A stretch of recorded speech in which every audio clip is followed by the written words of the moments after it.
Hi, I'm Charlie with US Water Systems, and this is the Matrixx inFusion system. We're going to be going over unboxing and then installation of this particular system. This system uses peroxide injection to oxidize iron, as well as catalytic carbon to capture anything that we did oxidize or precipitate. There's a couple things that you need to do prior to installing a Matrixx inFusion system. One of them is to confirm that you have the adequate backwash flow rate. It's critical that the backwashing carbon filter is able to backwash at a rate that it can blow the actual precipitated iron out of the filter during a backwash. If you don't have an adequate backwash flow rate, it can load up with iron and then the system won't work properly. One of the other things that is very important is to chlorinate your house system and your well, especially if you're dealing with things like iron bacteria or sulfur reducing bacteria. In these particular instances, if we don't kill that stuff in the interim, then it can return later. So the most important part of all of this is the backwash flow rate. That is critical to the success of the system. When you get your system, it will come in a series of boxes.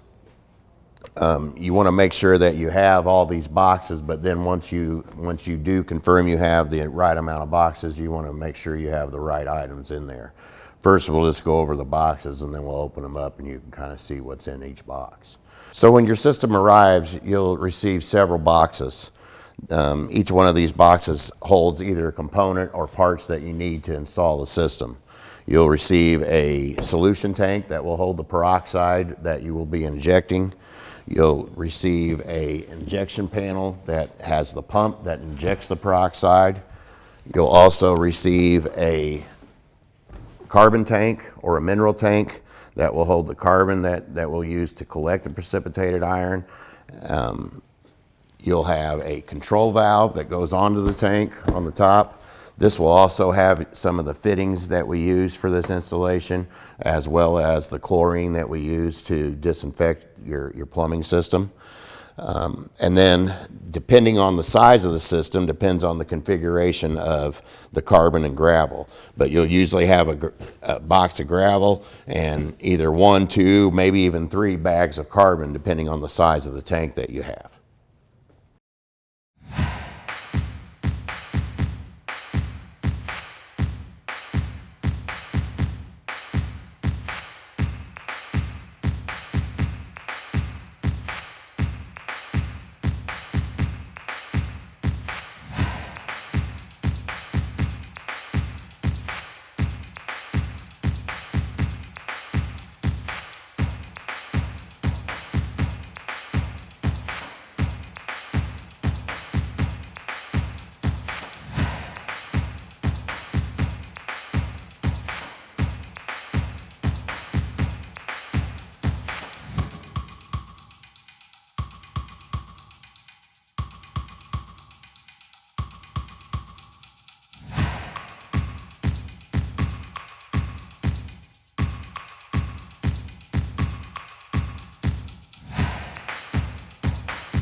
Okay, so when you're first doing your bubble method, what you're going to do is you're going to adjust the peroxide to a level that is over injecting. So basically when you pull your sample from your kitchen faucet or another place in your home, it's going to literally look like Alka-Seltzer or carbonated water. It's just going to be full of fizz and over concentrated. The purpose for this is to make sure we've reached the actual residual break point and we're actually seeing residual peroxide after your injection system.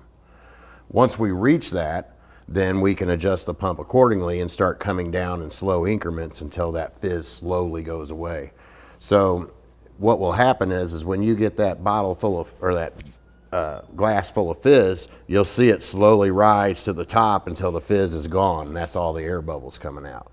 What we want is when you pull that sample is you see a bunch of air bubbles in the water, but they immediately just scatter right to the top and go away. So once you get to the fizz, you're going to slowly adjust it back until you just have some, maybe 30 to 50 bubbles in the water that just move around and come to the top within 2 seconds, and then the water's clear. It's a fine line in there. Now, the reason why we do the bubble method opposed to a peroxide residual test is because, first of all, the test is expensive, but that's not the only determining factor. The problem is there's a lot of time in between the testing. So this can literally take a long time to adjust this if you're using a peroxide test. If you want to do that, you're welcome to do that. You can purchase a peroxide test. But over the years, this visual method using the bubble method is what we call it, has worked 100% of the time, and it works well. It's just a matter of dialing it in. Now, some of the confusion that comes with the peroxide injection is after you first install this, you may adjust the system and it's working great, and then suddenly you get fizz again. And what that means is your system's cleaning your plumbing out. So now it's actually showing a residual quicker than it did before. In that case, you would come down and you would adjust your pump again and adjust it down a little further. So there's a couple different scenarios. First of all, like I said, when we start it up, we're going to adjust it up really high so that peroxide is over concentrated. And then we know we've reached oxidation. And then we're going to slowly take it back in like 5% increments until we get to the proper adjustment, like I said, with those few defined bubbles that come to the top immediately. So we do this by adjusting the pump on the wall, and we adjust the peroxide up and down using the pump, okay? So what we want to do is make sure that if we don't have our residual peroxide yet, then we're going to want to make the pump more peroxide in. To pump more in, again, if the screen's locked, you'll have to push the mode and the percentage button, and you'll see the screen get brighter. And then once that happens, then if we're on 20 seconds, 50%, we can go all the way up to 100%. So what it means is when these settings say 20 seconds and then there's a percentage, what that means is when this meter gives a pulse that the pump will engage for 20 seconds if the percentage is at 100%. What that means is when it receives a pulse and you have it on 100%, it's going to pump for that entire 20 seconds. If you have that on 50% and it receives a pulse, then on 20 seconds at 50%, it's only going to pump for 10 seconds. So what the percentage is the percentage of the amount of seconds that you've selected. If you choose 25% on 20 seconds, then obviously you're only going to pump for 5 seconds. So, and that works accordingly up to each position on here. There's a 60 seconds, there's a 20 seconds, a 10 seconds, a 5 seconds, and a 1 second. And all those are lined out with percentage, 0 to 100. So you can adjust that span throughout that particular setting. We always start out at 20%, at 20 seconds, 50%, just because that's a good starting point. Most people can adjust up from there and get that peroxide we're talking about, that fizzy residual. So again, to adjust the pump, once we're out of the lock mode, you can use your percentage button and you can take your percentage up. So we can just, let's say we go up to 65%. And then we're going to let it run for about 10 minutes or so. and then take a sample again and see where we're at. If you don't let it run for about 10 minutes, you won't displace all this water, so you'll keep getting a false reading. You'll keep adjusting in vain. So make sure you give enough time in between your adjustment to actually get a good sample of what you've done. Once this is done, if it's too high now, then we can do the same thing. We can hit the percentage button and start to reduce the percentage and come back down until we get it to where it needs to be. Now, if it's either too high or too low at 100 or 100% or at 0%, then we can change the seconds accordingly. If we reduce the seconds, we'll reduce the amount of peroxide we put in. So let's say we're way too much at 20 seconds, 50%. Now we can hold the mode button and change that 20 seconds all the way to 1 second. We can go to 5 seconds or 10 seconds. And then again, in these different settings, we have a percentage range that we can adjust again. You can go all the way up to 100% at 10 seconds, and then the pump will engage for that entire 10 seconds.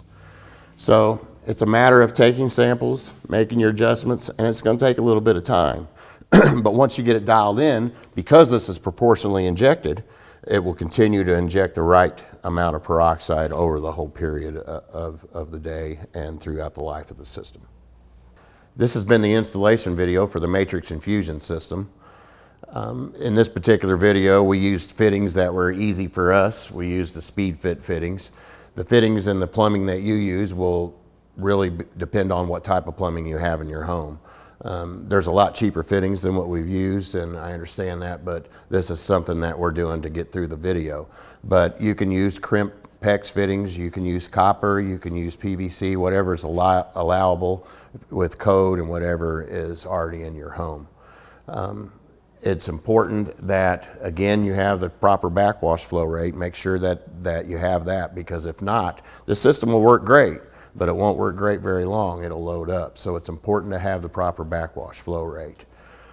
If you have any other questions about installation or the bubble method, which most people do, we have people available to talk to you at 1-800-608-8792. You can just ask for the tech support department or select the tech support department. Again, this has been the Matrixx inFusion installation video. Thank you.